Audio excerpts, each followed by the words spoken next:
Hello everyone, I'm Brandon Sabatella. Today I'll be talking about no cash bail and other non-monetary forms of release. I've prepared a couple of slides to help me talk about this issue.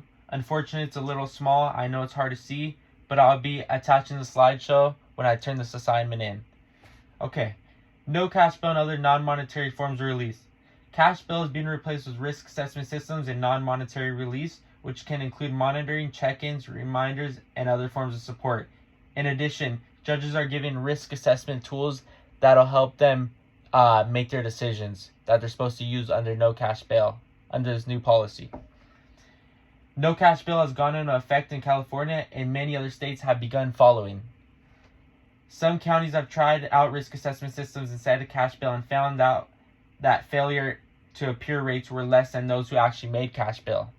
In addition, 99% of those who got out on non-cash bail avoided non-violent crimes. Why is no cash bail a good thing? Nearly 60% of the prison population is Black or Hispanic. Places where no cash bail has been tested with risk assessment systems, it demonstrated an increase in employment, especially in the Black population. With the prison population being so high with Black and Hispanics, employment must go up in those races under no cash bail. In addition, no cash bail can keep families together that rely on the income of the incarcerated person. So now that people get out under no cash bail, they can go back to their jobs, stay employed or get employed, help support their families, and other benefits. Pretrial detention increases the likelihood of one pleading guilty up to 18 to 25%. With no cash bail, many will be able to get out of incarceration a lot quicker and be able to seek help from lawyers while being out on bail. While in past times, people have sat in jail because they could not afford the high bail prices, especially in the United States. But now they could get out under no cash bail, seek lawyers' help or other forms of counsel in order to prove that they're innocent, or if they're guilty, get advice from them, get less time, and many other things. Why can no cash bail raise concerns? Like all other new policies, many can have questions or concerns. Those who are considered low-risk offenders will be released without a judge's permission. Those who are considered medium-risk offenders will need the judge's approval. Those with those that are high-risk offenders, such as those in for murder, will not be able to get out under no cash bail. But those with medium risk offenders will face numerous obstacles because the judges have to approve them to get out, which judges can often show biased point of views towards certain races, genders, look at their employment status, and if they're not employed, base their decision around that, and essentially already have their decision made up before they go into court sometimes, which is not good. High bail leads to high incarceration. The United States has the highest incarceration rates, with 540,000 of the 2 million incarcerated are pretrial detainees who are awaiting trial because they cannot afford bail. A high number, which is actually the highest number out of any other country of pretrial detainees, 540,000. 1/3 of Americans cannot afford $400 without getting into debt or selling something, which is why many nonviolent offenders are left with no choice but to stay incarcerated. Another good reason why no cash bail is a good thing, because all these nonviolent offenders are stuck in jail because they lack money, and it actually brings a divide to certain classes, because low classes are affected a lot more than upper classes or even middle classes. Lawyers can make a difference. Judges often listen to the recommendations of the prosecutors when lawyers are not present, which is unfortunate. Lawyers can help clients avoid making incriminating statements and educating them on the court process. Lawyers can help judges see past their biased views.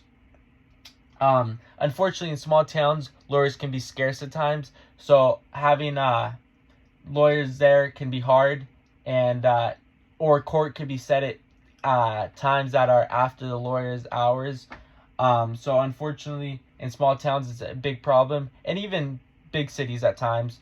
But lawyers need to be there because they can make a difference. They can educate the defendant on what to say and what not to say. make them not look guilty, even if they are, if they're not, and many other things.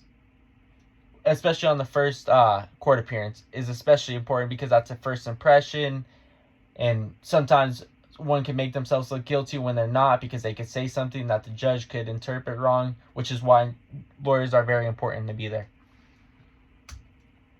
Who can regulate judges? The Judicial Commission is one of the few people who can regulate judges and have a strong impact on them in making their decisions and whatnot, and help them maintain and help judges maintain their credibility and not show biased views, because they could overlook judges' decisions, rulings, and how they are towards certain groups, races, genders. Because as we've seen in the past in previous bail reform programs, such as the ones in the 60s and the 80s, judges failed to adhere to new policies. They even had certain risk assessment systems, but judges didn't follow them. I know the risk assessment systems weren't the same, but they still had certain ones that judges did not adhere, which is why past bail reform programs failed in the past. So, how will no cash bail affect the budget?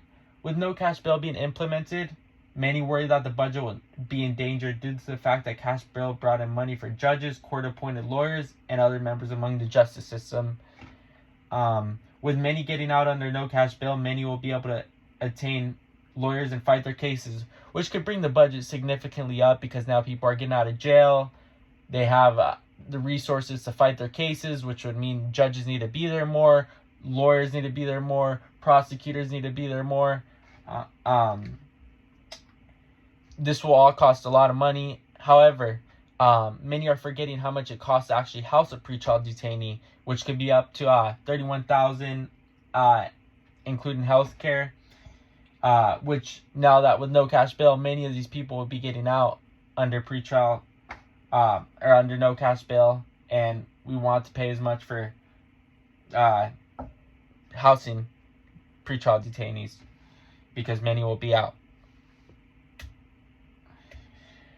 I hope I provided some evidence and some counter arguments and some good arguments in general about why no cash bail could be a good thing. Although there is risks among people are worried about public safety and many other things, the budgets, more taxes, etc. We have seen in risk assessment programs that have been tested that the public safety has remained, that there has been no additional change in percentage in criminal activity because under no cash bail. So I think overall cash bail is a good thing, and I hope you can see that there's numerous arguments that are in favor of cash bail, no cash bail, and while there are some counter arguments such as public safety, which we've seen in risk assessment programs, that it has not affected public safety. So thank you very much.